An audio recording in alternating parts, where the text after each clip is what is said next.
What's up, y'all? In today's video, I'm going to go over a 50 card grading experiment that I've been doing over the past like 6 months or so. I started this thing back in January when they were doing a modern sports special. I sent in a few cards to that order, and then a couple months later or a month later, I sent in another few cards. And essentially, what I'm going to do is walk you through what data I captured, how much money I made, how long it took, and kind of my thoughts on, how easy it is to do this. These are some of the cards that I graded for my PC. Ended up PCing 9 of them, and so here are some. And then these two, the Masataka SSP and the Julio rookie, they've not sold yet. They're on my eBay. But, Julio's having a down year, and the Red Sox look like they might not make the playoffs. So probably going to stay on my eBay for a long time. But yeah, let's go ahead and dive into those numbers. Okay, so here's what we basically did with these cards. So I sent in 50 total cards, 41 of them gemmed. Now keep in mind, I was super critical of every card that I sent in. I mean, if it had a print line on the back, I wouldn't send it in. 7 were PSA 9s, and then 2 were PSA 8s. This was really PSA 10 heavy. If you don't get a PSA 10 in your orders, I've got a video, or I'm putting out a video. I don't know if I've done it already or not, but how to pick cards essentially that will grade well, or give you the best shot, because nobody can guarantee a PSA 10. But that was a big reason why I was actually able to make a little bit of money on this. So 50 total cards, 36 of them we sold on eBay, Golden, PC Sports Cards, and in person. 9 we PC'd, 2 were unsold, so the Masataka and the Julio, and then 1 got lost, or damaged, I should say. Damaged is a probably better word there. I'll tell you all about that. And then I traded 1 at a card show. So I'll show you that card in a little bit. And you'll notice that the cards are all being played right underneath me as I'm talking, hopefully, so you can kind of get an idea of what I sent in. Oh, and then I gave 1 away. I gave 1 away to my buddy. So essentially, the total cost for all of these grading fees and shipping labels and the Collectors Club membership for the monthly special was $957. So that came out to about a average cost of $19.15. So if you grade these cards outside of one of those Collectors Club deals, you can probably expect a few dollars extra on the cost per card. So after selling the 36 cards that we sold, we grossed a little over $1,200, which seems like a lot, but then you start to take away the eBay fees and the shipping labels and the cost of grading, those 2 orders.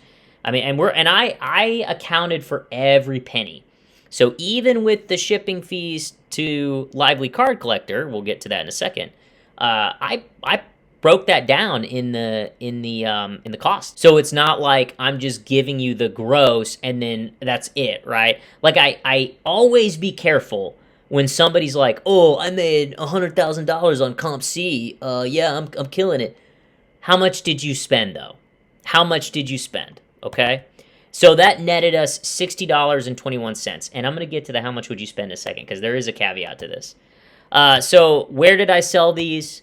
19 were sold on eBay, 10 were sold on PC Sports Card, which is also eBay, but a consignor on eBay, and then 5 were sold on Golden Auctions, okay? And then 2 I sold to Lively Card Collector. I sold a Corbin Carroll X-Fractor PSA 10 and a Bo Bichette Refractor PSA 10, both rookies to him. Unfortunately, those players are not having the greatest year. They're very talented. I think they're going to bounce back, so hold on to those cards, Lively. Hold on to them. And so here, look, this is a breakdown of the consignment, right? I had the most luck on eBay.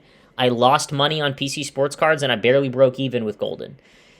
The reason I do have a caveat with the PC Sports Cards, though, is I included a lot of 8s because they became sort of my dumping ground, honestly, and that's probably what hurt them, is I wasn't selling a lot of big names.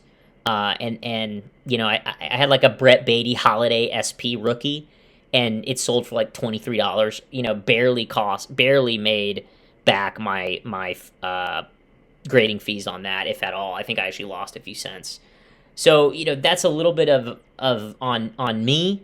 My experience is that your own eBay store is better because you can do buy it now and fixed price. It takes longer.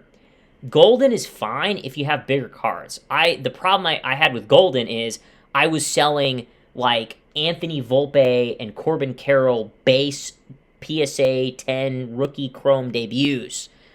So like not a rookie card, but like a little sub rookie card, and that kind of hurt me a little bit, right? So let's go into some limitations because no experiment is perfect, and mine is no exception. For example, I didn't capture time to sell, okay? And that's important because you don't want to be sitting on a card forever, right? And I'll probably be sitting on these two for a long time, the Masataka and the Julio. And I sold some for a loss. But if you think about it from a business standpoint, you don't want inventory sitting on your shelves for a long time because that is money you cannot use.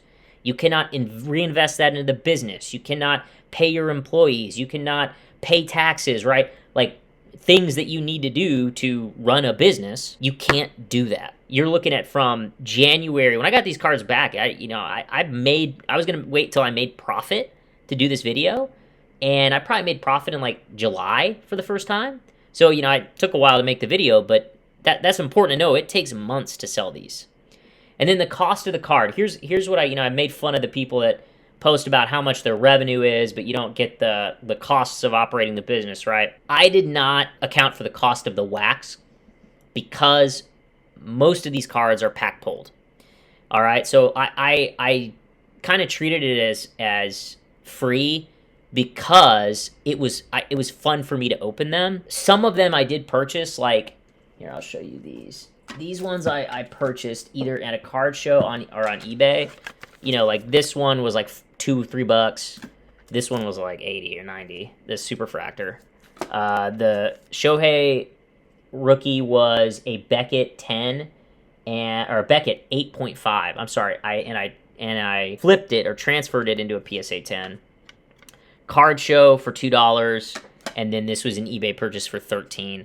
Those are all PC cards. I'm not going to bother with calculating that, but like the Masataka I got from a holiday mega box. So I'm not gonna how do you got to take that into consideration, right? If you're opening wax and you hit some good cards, that's great, but if you're not hitting good cards, you're not going to make money.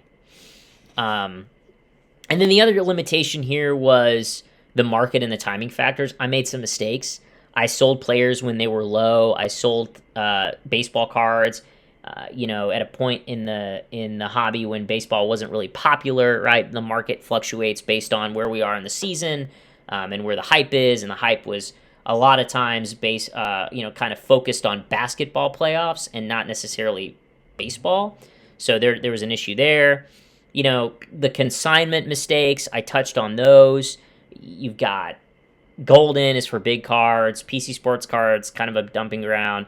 And then I did sell a card, and the slab cracked in transit. I used bubble mailers and cardboard, but somehow it still cracked. I basically, I had insured the package, but you need to have the contents physically in your possession to get that insurance payout. And I thought it would be fine. I was like, hey man, just keep the card. I'll file the claim.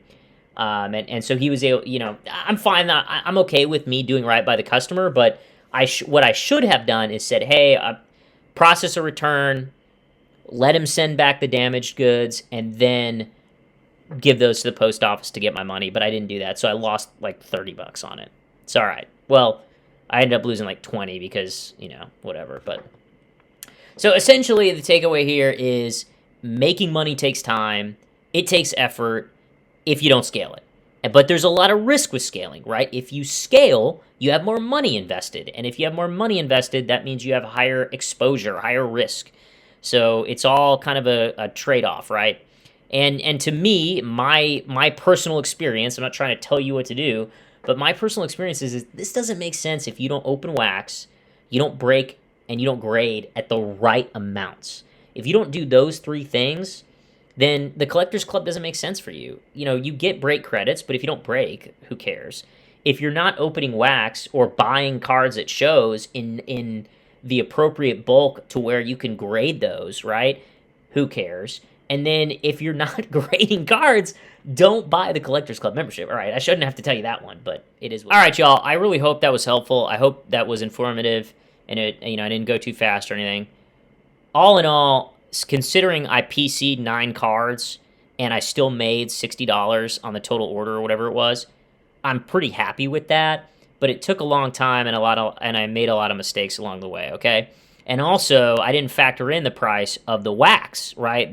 That you spend to open the products, because I'm using those in my videos. I'm doing all this other stuff around that, so it's kind of like a dual purpose there. But just, like I said, keep that in the back of your mind. Whenever someone's telling you, oh, I made a bunch of money doing X, or, you can be a drop shipper and make a ton of money, they're not telling you what they invested. They're not sharing the ups and downs with you, and you always want to keep that in the back of your mind, right?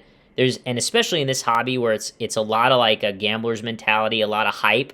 It's really, there's just those influencers are out there a dime a dozen.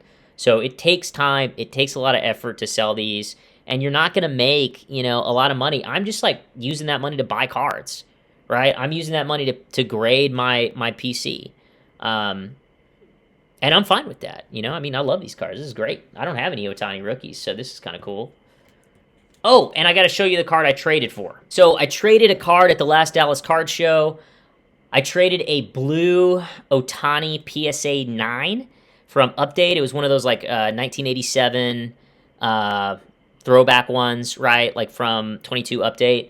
And I traded that for a 1992 Upper Deck Michael Jordan PSA 9. I don't have a ton of Michael Jordan cards. I grew up in Chicago. I was born in Chicago and moved out of there when I was 9. So I was around for like the Bulls kind of run, and I had a Michael Jordan sleeping bag. So, his stuff's really expensive. I don't collect a lot of his stuff, but I have that like nostalgia. And so I got this. So that was fun. That was actually my first trade ever at a card show, believe it or not. So yeah, it was a fun experiment. I don't know if I'm going to do this again, but hey, you never know. Well, look, thank you so much for watching. Really appreciate it. If you have any questions, feel free to comment. Feel free to reach out. And if you have any like criticism or like thoughts for what I could do better next time, or what you would like to see, please let me know. I'd be happy to incorporate that in the next video. Thanks for watching. Talk to you later.